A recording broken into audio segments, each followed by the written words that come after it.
Hello friends, આજે હું તમારા માટે નવી કેકની ડિઝાઇન લાવી છું.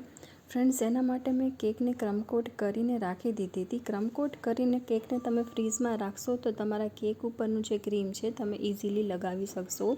તો ફ્રેન્ડ્સ, તમારે એટલો ટાઈમ રાખવો જોઈએ કે અડધી પોણી કલાક માટે તમે કેકને ફ્રીઝમાં ક્રમકોટ કરીને રાખી દો. સરસ રીતે કેક ઉપર ક્રીમ લગાવી દેવાનું છે. પેલેટ નાઇફની મદદથી આપણે ક્રીમને લગાવશું અને સાથે સાથે એને શેપ પણ આપતા જઈશું. ત્યારબાદ સ્ક્રેપર અને મેં કેક કોમ્બ લીધો છે, એનાથી હું ફિનિશિંગ આપીશ. સ્ક્રેપર વડે હું ફિનિશિંગ આપીશ અને કેક કોમ્બ વડે હું એનાથી ડિઝાઇન બનાવીશ.